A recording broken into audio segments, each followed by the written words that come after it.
My name is Chloe Cole, and I am a detransitioner.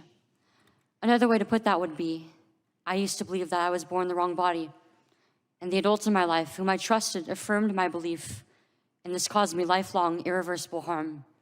I speak to you today as a victim of one of the biggest medical scandals in the history of the United States of America. I speak to you in the hope that you will have the courage to bring the scandal to an end and ensure that other vulnerable teenagers, children, and young adults don't go through what I went through.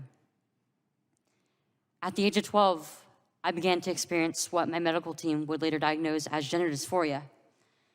I was well into an early puberty, and I was very uncomfortable with the changes that were happening to my body.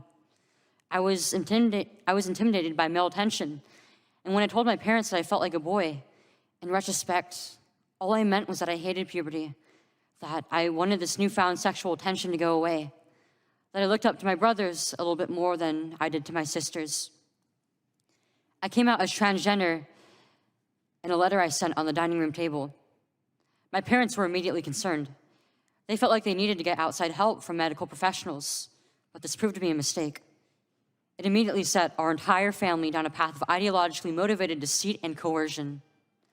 The gender specialist I was taken to see told my parents that I needed to be put on puberty-blocking drugs right away. They asked my parents a simple question: would you rather have a dead daughter or a living transgender son? The choice was enough for my parents to let their guard down, and in retrospect, I can't blame them. This was the moment that we all became victims of so-called gender-affirming care. I was fast-tracked onto puberty blockers and then testosterone. The resulting menopausal-like hot flashes made focusing on school impossible.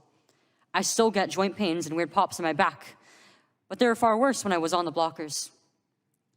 A month later, when I was 13, I had my first testosterone injection. It's caused permanent changes to my body.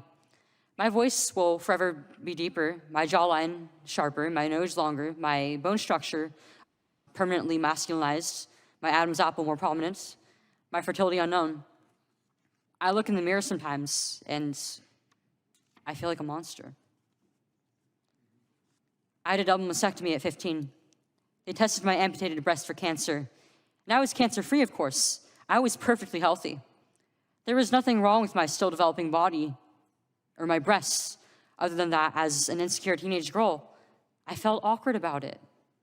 After my breasts were taken away from me, the tissue was incinerated. Before I was able to legally drive, I had a huge part of my future womanhood taken from me. I will never be able to breastfeed. I struggle to look at myself in the mirror at times. I still struggle to this day with sexual dysfunction. And I have massive scars across my chest. And the skin grafts that they took of my nipples are weeping fluid today. And they were grafted into a more masculine positioning, they said. After surgery, my grades in school plummeted. Everything that I went through did nothing to address my underlying mental health issues that I had. And my doctors, with their theories on gender, thought that all my problems would go away as soon as I was surgically transformed into something that vaguely resembled a boy. Their theories were wrong. The drugs and surgeries changed my body, but they did not and could not change the basic reality that I am and forever will be a female. When my specialist first told my parents that they could have a dead daughter or a live transgender son, I wasn't suicidal.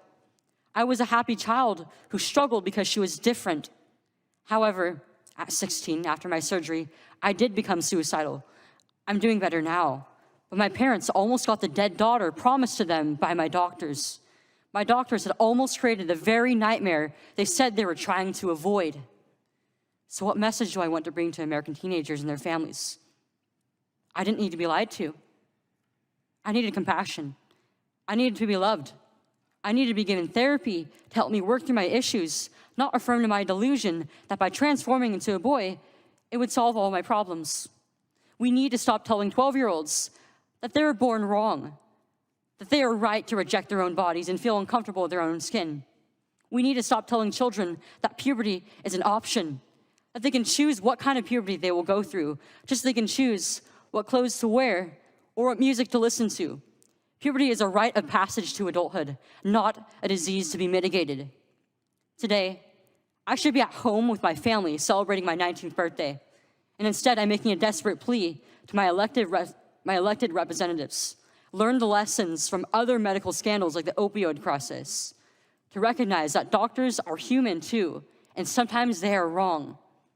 My childhood was ruined along with thousands of detransitioners that I know through our networks. This needs to stop. You alone can stop it. Enough children have already been victimized by this barbaric pseudoscience. Please let me be your final warning. Thank you.